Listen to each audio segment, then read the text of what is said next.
छत्तीसगढ़ में 2023 में चुनाव होने हैं। ऐसे में राजनीतिक सरगर्मियां बेहद तेज हैं और साथ ही बस्तर में माओवादी गतिविधियां काफी बढ़ चुकी हैं।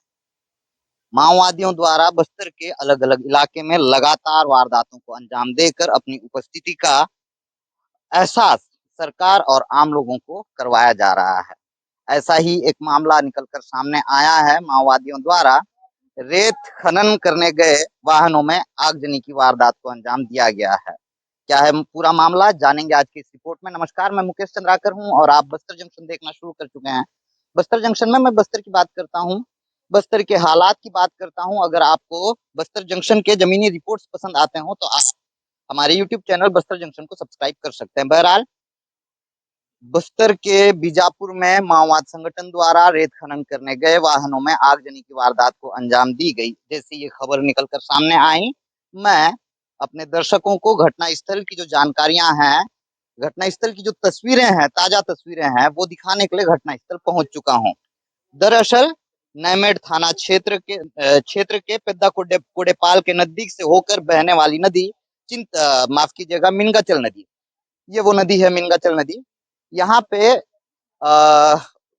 रेत खनन करने के लिए हर रोज ट्रैक्टर टिप्पर इस जगह पहुंचते थे मजदूरों के साथ और यहाँ से रेत निकाल कर जहाँ पे उस रेत को डंप किया जाना चाहिए वहां ये छोड़ दिया करते थे। हर रोज की तरह आज भी ट्रैक्टर और टिप्पर में सवार होकर वाहन चालक के साथ मजदूर इस जगह पहुंचे थे। करीब 3 बजे के आसपास माओवाद संगठन इस जगह पर पहुंचकर वाहन चालक और जो मजदूर हैं उन्हें इस जगह से कुछ दूरी पर ले जाया गया और फिर लकड़ियों का इस्तेमाल करके, ये देखिए ये वो वाहन है, लकड़ियों और घास फूस का इस्तेमाल करके इन वाहनों में आगजनी की गई। वाहनों में आगजनी के बाद वाहन के जो कलपुर्जे हैं वो अभी तक जल रहे हैं, धुआं धुआं कर धुआं अभी भी उठ रहा है। ये एक टिप्पर है और साथ ही ये एक दूसरा टिप्पर है जिसमें माओवाद संगठन ने आगजनी की है। और कुछ दूरी पर, घटना स्थल से कुछ दूरी पर, करीब 50 मीटर की दूरी पे, उस तरफ पे, उस दिशा पे ट्रैक्टर में आगजनी की वारदात को अंजाम दिया गया है। ये देखिए, गाड़ियों में अब भी आग की लपटें आपको नजर आएंगी। मजदूर और जो वाहन चालक रहे हैं वो काफी डरे सहमे थे। हालांकि घटना स्थल पर पहुंचने से करीब 1 किलोमीटर की दूरी पे वाहन चालक और मजदूर मुझको जरूर मिले, लेकिन घटना से वो इतने डरे सहमे थे कि वो किसी भी तरह से कुछ भी बयान मीडिया को देने से डर रहे थे, डरे हुए थे। इस तरफ पे जो आप ट्रैक्टर देख रहे हैं, उस ट्रैक्टर में भी आगजनी की कोशिश माओवाद संगठन द्वारा की गई, मगर उस ट्रैक्टर में आग नहीं लग पाई। सामने के टायर में हल्की सी आग लगी थी जिसे रेत के सहारे बुझा दिया गया। घटना स्थल के आसपास माओवाद संगठन द्वारा, ये देखिए, ये कोशिश माओवाद संगठन ने की थी मगर इस ट्रैक्टर में आग नहीं लग पाया। घटना स्थल पे ही कुछ दूरी पर माओवाद संगठन द्वारा पर्चे भी फेंके गए हैं। ये भी जानकारी निकल कर आ रही है। इन 2 टिप्पर में से एक टिप्पर जो है एक जनप्रतिनिधि का है। भैया, शंकर कुडियम जी का कौन सा टिप्पर है? ये शंकर कुडियम, जो कि बीजापुर जिला पंचायत अध्यक्ष हैं, उनके एक ट्रैक्टर में भी माओवाद संगठन द्वारा आगजनी की वारदात को अंजाम दिया गया है। जो पर्चे माओवाद संगठन द्वारा फेंके गए थे उस पे क्या कुछ लिखा है वो मैं आपको पढ़कर सुना देता हूँ, बता देता हूँ। ये वो पर्चा है। घटना की जिम्मेदारी गंगालूर एरिया कमेटी ने ली है और इस इलाके में गंगालूर एरिया कमेटी ही सक्रिय है। ये वो पर्चा है माओवाद संगठन द्वारा जो फेंका गया है, जिसपे स्पष्ट तौर पर यह लिखा गया है, बीजेपी, आरएसएस एवं कांग्रेस पार्टियों के फायदे के लिए बस्तर का रेती को अनुमति बिना खोद कर ले जाना बंद करें। खोद कर लिखा गया है, हम भी वैसे ही पढ़ लिए।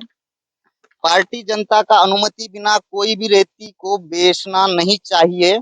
जो व्यक्ति आदेश बिना वैसा करेगा उसको यही सजा मिलेगा। भारत की कम्युनिस्ट पार्टी माओवादी गंगालूर एरिया कमेटी।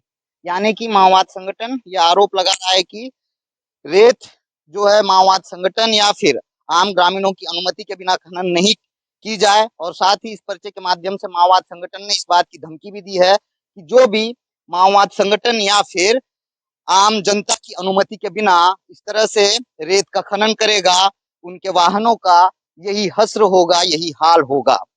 ये तो माओवाद संगठन द्वारा दिए गए घटना की जानकारी थी। चूंकि टीसीओसी लग चुका है माओवादियों का, टीसीओसी यानी कि टैक्टिक्स काउंटर ऑफेंसिव कैंपेन। इस दौरान माओवादी अलग अलग वारदातों को अंजाम देकर बस्तर को दहलाने की कोशिश करते हैं, और जब माओवादी इस दौरान किसी बड़ी वारदात को अंजाम नहीं दे पाते हैं तो इस तरह के सॉफ्ट टारगेट को निशाना बनाकर सुर्खियों में बने रहने की कोशिश करते हैं। पिछले कुछ दिनों से माओवादी इसी तरह से सॉफ्ट टारगेट को निशाना बनाकर सुर्खियों में बने हुए हैं। हाल के दिनों की बात करें तो करीब 3 से 4 दिन पहले माओवादियों द्वारा एक क्रेशर प्लांट में आगजनी की वारदात को अंजाम दी गई थी, और साथ ही उससे पहले बीजेपी लीडर्स की हत्या कर दी गई थी। हालांकि माओवादियों द्वारा एक बड़ी घटना को भी अंजाम दिया गया था, जिसमें 3 जवान डीआरजी के वो शहीद हुए थे। सुकमा के कुंदेड़ में माओवादियों द्वारा एम्बुश लगाया गया था और इस दौरान माओवादियों ने इस बड़ी वारदात को अंजाम दिया था। फरवरी माह से ही माओवादियों का आतंक बस्तर में लगातार जारी है। हालांकि पुलिस बार बार ये दावा कर रही है कि जिस तरह से पुलिस के नए सुरक्षा बल के कैंप स्थापित किए जा रहे हैं, इससे माओवाद संगठन काफी बौखलाया हुआ है, और इस वजह से प्रतिक्रिया स्वरूप माओवादी सॉफ्ट टारगेट को निशाना बनाकर इलाके में दहशत फैलाने की कोशिश कर रहे हैं, कामयाब हो रहे हैं। हालांकि बस्तर पुलिस द्वारा जिस तरीके से दावा किया जा रहा है कि पिछले 4 सालों में लगभग बस्तर में 64 कैंप खोले गए हैं, और पिछले 5 महीने में लगभग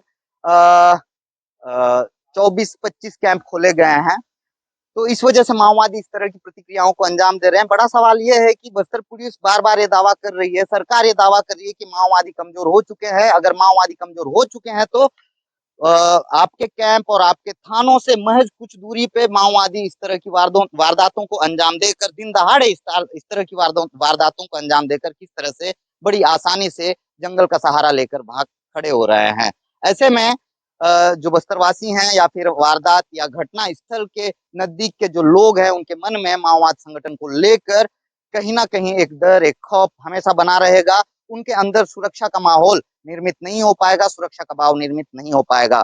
जरूरत है पुलिस को कि इस तरह की वारदातों पे अंकुश किस तरह से लगे, इस रणनीति पे भी पुलिस महकमा काम करे, और इस तरह की वारदातों पे अंकुश लगाने के लिए अलग अलग रणनीतियों पे काम कर माओवादियों द्वारा इस तरह के सॉफ्ट टारगेट को निशाना बनाकर भय का वातावरण निर्मित करने की कोशिश जो की जा रही है, उस पर लगाम लगाने के लिए जरूरत है कि पुलिस को एक नई रणनीति पे काम करना चाहिए। धन्यवाद।